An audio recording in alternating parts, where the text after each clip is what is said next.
Welcome to the Living the Dream podcast with Curveball. If you believe, you can achieve.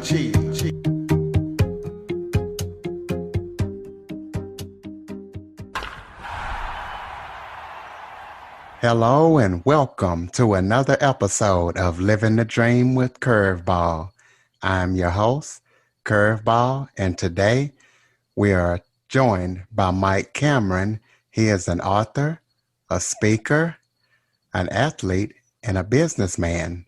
Mike, thank you for joining me today. Hey, my pleasure, Curtis. Great to be here, man. Well, let's start off telling people a little bit about yourself, where you from, how you got started, and anything else about your life that you might want to talk about. Oh man, we could go so many different directions. I live up here in Canada, in Edmonton, Alberta. So kind of north, where the winters are real cold. Well, I know that you're an athlete and you have done marathons. So let's talk about the marathon that you do and what's the purpose of it. What's the purpose?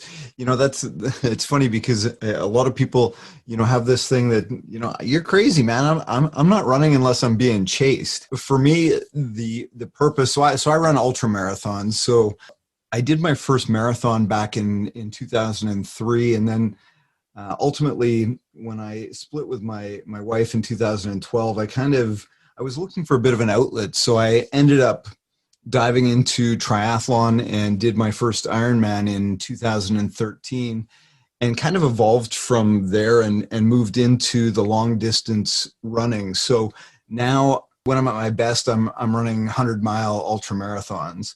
So the purpose for me is really, it's just about getting out there and sort of pushing your limits, taking yourself sort of as far as you possibly can, and seeing what you can come up with. Let's talk about some of the books that you've written, and do you have any new projects on the way or anything that you're working on right now? Yeah, so in November of last year, I published my first book. It's called Becoming a Better Man. When Something's Got to Change, Maybe It's You. And that was kind of the culmination of a 5-year project.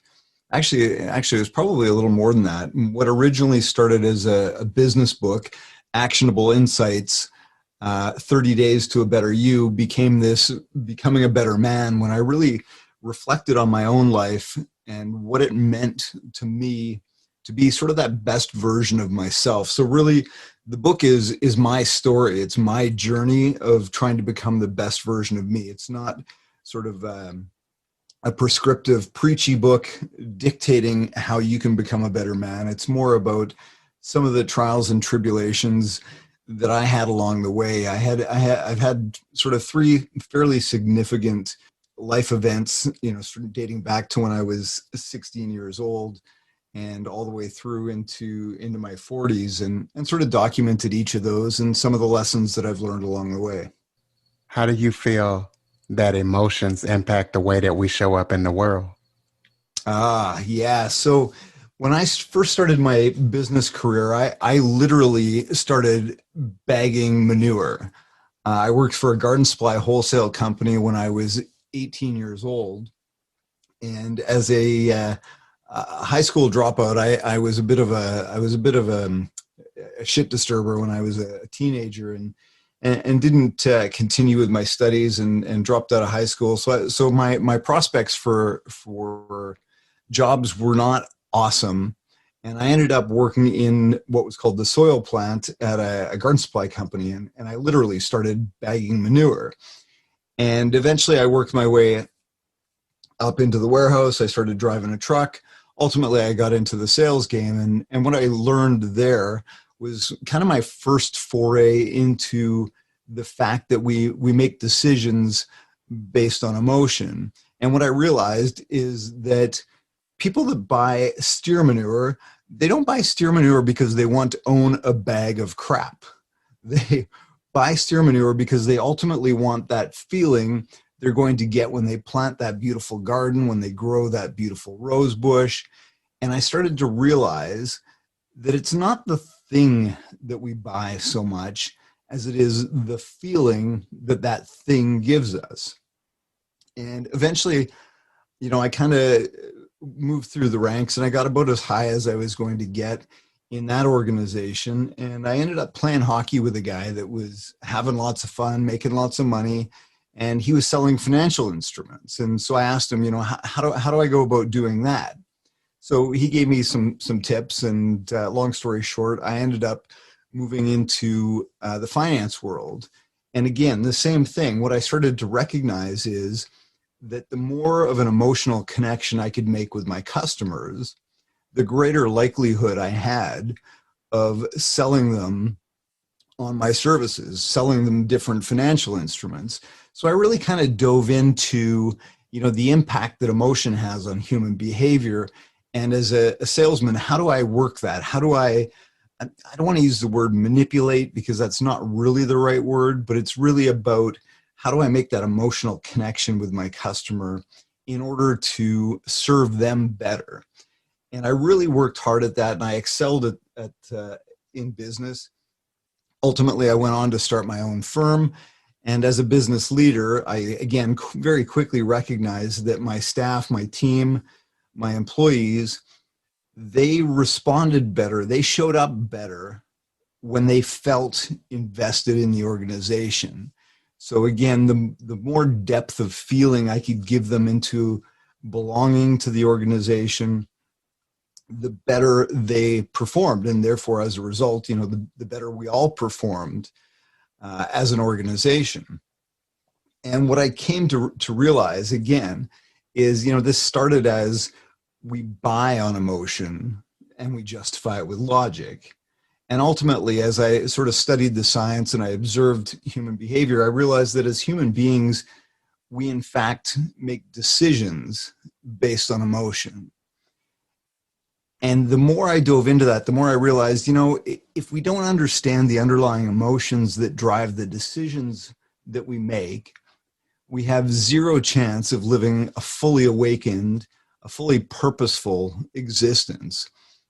So I really started to dive into the impact of that, especially on men, because us guys were actively sort of discouraged from exploring our feelings, exploring our emotions.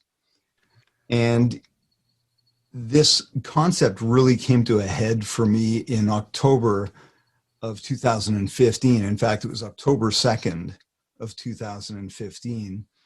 My girlfriend, Carissa, woke up at my place. She was a yoga instructor. She taught at 6 a.m.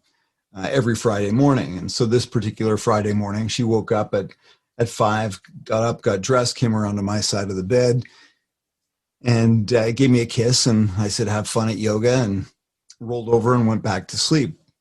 And I got up about an hour later, came downstairs, made some breakfast. And about 10 after 7, as was our custom, I shot her a text and I said, hey, how was yoga? And she didn't reply. Not really out of character, because while she wasn't a huge talker, she was an incredible listener. And as a result, would often get drawn into these long conversations with students after class. So I didn't think too much of it and kind of went about my morning. And as I was about to hop in my car to go to my first appointment at 9 o'clock, I still hadn't heard back from her. So I shot her another text, hopped in the car, and gave her a phone call. And the phone rang and rang and rang. And ultimately it went to voicemail. And so now I'm starting to feel like, this just isn't feeling really right. So I went into my appointment, came out around 10 o'clock, and still hadn't heard back from her. So I was driving to my next meeting and I gave her another phone call. And again, the phone rang and rang and rang and rang and rang, and ultimately went to voicemail.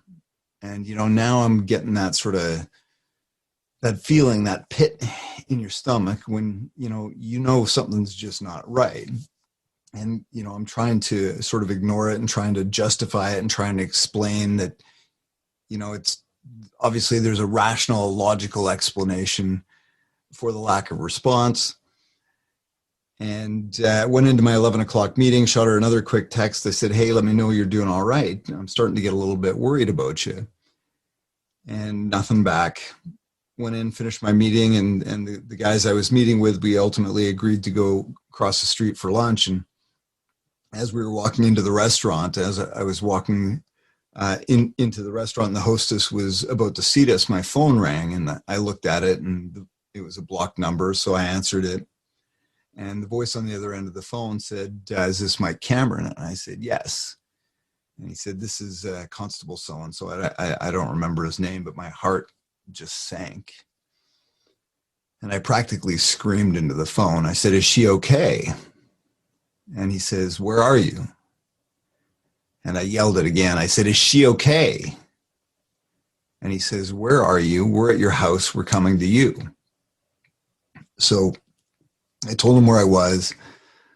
I turned and I walked out of the restaurant. I don't think I even said two words to my guests. And I stood at the curb and I waited for what felt like an hour, and it was probably 10 minutes. My house wasn't far from where I was. And this unmarked police car pulls up across the street. So I start walking across to see them, and they meet me. The one cop meets me in the middle of the street, and after identifying who I was, he said three words to me that would ultimately change my life forever. He looked me in the eye and he simply said, "Carissa is dead. Shot and killed by an ex-boyfriend who subsequently took his own life. We make decisions based on emotion." This was a man that made a decision with very permanent consequences based on a very temporary emotion. And for me, it really just brought it all home, brought this sort of understanding of the importance of diving into how we feel, looking at the impact that our own personal feelings have on the behaviors we take, the things that we do, the decisions that we make. And, I had many friends surround me at that time, and, without fail, they'd tell me to be strong. And, pat me on the back and tell me, "Be strong, Mike, be strong." But I got to tell you, Curtis, I didn't want to be strong, man. I wanted to curl up into a little ball and I wanted to cry like a freaking baby. And while I love them for their intention, it makes me sad that our Western culture's version of strength is to avoid, to suppress. You see, true strength isn't about avoiding, suppressing, or remaining stoic in the face of our emotions. True strength is about having the courage to sit with, feel, observe our emotions, and learn from them what we can, because only then can we start to understand those feelings that ultimately drive those decisions we make. And Absolutely. for me, I had so many people that wanted me to go after the justice system. They wanted me to look at, how do we build a better restraining order? Because she'd done all the right things. She'd filed all the right paperwork. She had the right restraining orders. But of course, that's just a piece of paper. And for me, it really came down to how to build a better restraining order is like putting a Band-Aid on a ruptured jugular. And what I realized was the more important question was, how do we prevent men getting to that point in the first place? And that's when I really started diving into some of the work that I do now, working with men in particular, and literally creating spaces for men to practice feeling, to get vulnerable, and to share. Well, how do you feel? First of all, my condolences go out to you for what happened. But how do you feel like men in particular can find purpose so these type of things won't happen in the future? Well, again, it's just, it's about taking that time and having the courage to really explore what comes up for us. So I use the framework, I use an acronym SOAR. So slow down, S, slow down. Practice that pause. Just take a breath. You know, in this world, we move so fast that we tend not to see anything. We're always so busy, busy, busy doing that we forget about the being. So slow down. And the O in SOAR is open up. And that's kind of twofold. One, open up yourself to what's really there, to what's coming up, to what's emoting, what's starting to bubble up within you. Open yourself to that. As guys, we tend to want to push that down. Holy crap, Curtis, there's a feeling coming, man. I better shove that down. Open yourself up to let it come. And then A, accept that. Whatever you're feeling, if it's anger, if it's sadness, if it's shame, whatever it is, just accept it. You know, we often get into this, you know, I shouldn't feel bad. I've got so many wonderful things. Why do I feel bad? And then we start beating ourselves up for feeling bad. And we start feeling bad for feeling bad. And it becomes this spiral, this cycle. Or we get angry for being angry. And it just escalates. So just accept it. And once we've done that, when we've slowed down, we've opened up, and we've accepted, then we can start to reconnect with that deeper version of ourselves. We can reconnect with our purpose. And that's when the magic starts to happen. And when I talk about open up, the second part of that open up is to share. And just to create space for others to share as well. You know, I run a men's group called Connected Men. And we get together once a week. And like I said, we literally create a space where guys can practice feeling. You know, I think it's widely accepted that if you and I want to get physically fit, if we want to get stronger, we know we need to go to the gym a couple of times a week. Yet, what do we do for our emotional fitness? And the answer for most of us is absolutely nothing. We don't have the environment. We don't have the space to practice feeling, to practice exploring our emotions, to get vulnerable with one another and actually share. And when we can do that, when we have the courage to do that, to really look in the mirror and see what's inside of us, again, that's when life starts to come alive. There's this richness of experience that comes when we can cultivate that depth of feeling. And it's just an incredibly powerful thing. What is your view on toxic masculinity and how does that play into leadership? Yeah, you know, I really dislike the term toxic masculinity because I think it's so misused and misunderstood. You know, I don't think there's anything inherently toxic about being a dude. Having a beer with the boys, scratching your nuts in public, you know, all these sort of guy things. I don't know that there's anything inherently toxic about masculinity, but there are certainly some traits, some of these stereotypes that are potentially toxic. Like I said, burying how we feel. You know, we can avoid and we can suppress all we want, but the reality is it's coming up one way or another, whether we like it or not. You know, for some it's insomnia, for others it's rage, for others it's substance abuse. You know, we find alternate ways to deal with those feelings that we maybe haven't dealt with. And when it comes to leadership, again, it comes back to this ability to feel and have empathy. And it, you know, I really wrestle with this. There seems to be this feeling, this instinct that anytime we talk about vulnerability, it's seen as weakness. Anytime we talk about empathy, it's seen as weak.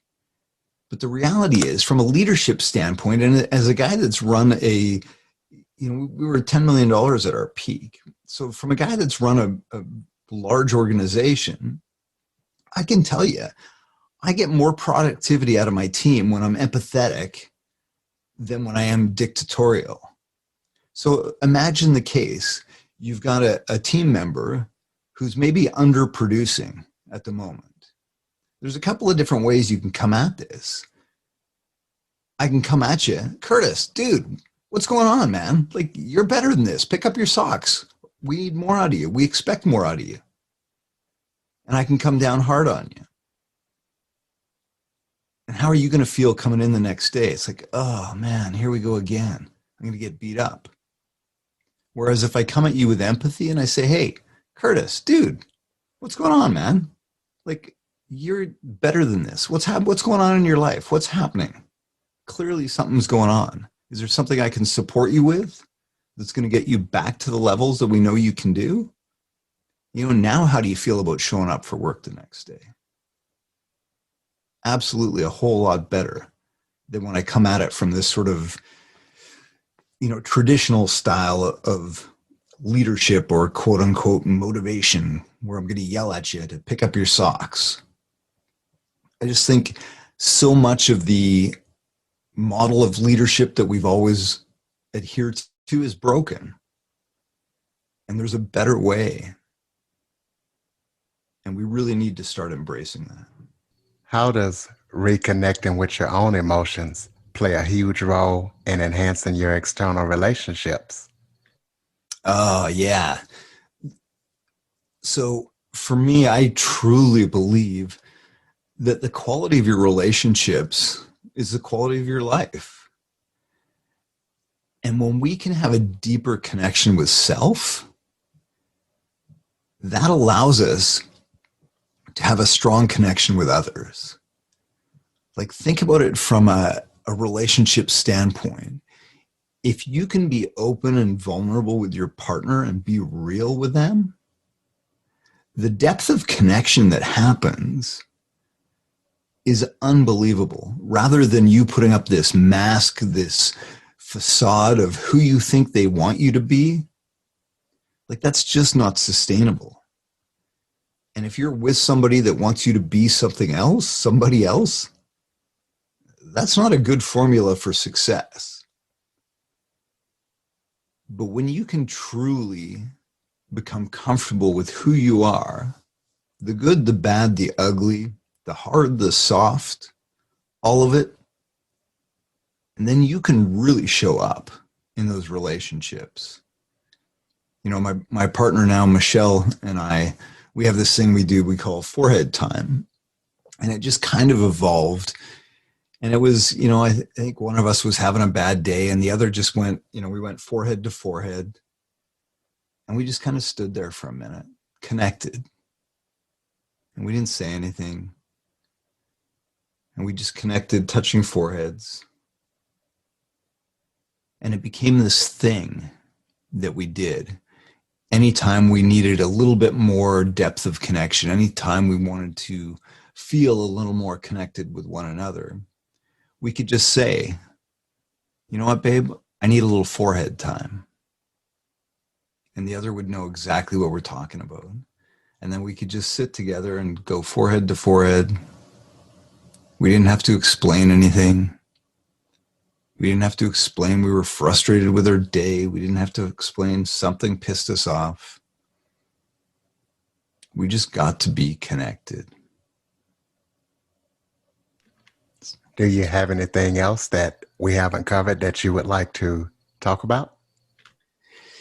Yeah, again, I think just that, if there was one thing people would take away from this, it's that S in SOAR, that slow down, the practice, the pause. There's so much power in slowing down. And it may seem counterintuitive, but in fact, we can often move faster through life when we start to slow down. You know, if any of your listeners out there are hockey fans, we often here in Canada, we talk a lot of hockey. So we often talk about, gripping the stick too tight. When our quality players are just not having a great game, we talk about them gripping the stick too tight. They're putting too much effort into it. And sometimes we can just get more done with ease than we can with effort. And when we practice that pause, we take that breath and we just slow down a little bit. It allows us to see things so much more clearly. It allows us to maneuver so much better, so much more efficiently, and ultimately faster because we do it right the first time more often than not. So yeah, if there was any one thing your listeners were going to take away, it would be to practice the pause. Give us some contact information for listeners who might want to connect with you, maybe on social media or website or something like that to keep up with you. You bet, Curtis. You guys can find me at mikecameron.ca. All of my social links, my Facebook, Instagram, LinkedIn, all that kind of stuff is off of there. So it's, again, mikecameron.ca because I'm up in Canada here. Ladies and gentlemen, Mike Cameron. Mike, thank you so much for joining me today. Thanks, Curtis. It was my pleasure. For more information on the Living the Dream podcast, visit www.djcurveball.com. Until next time, stay focused on living the dream.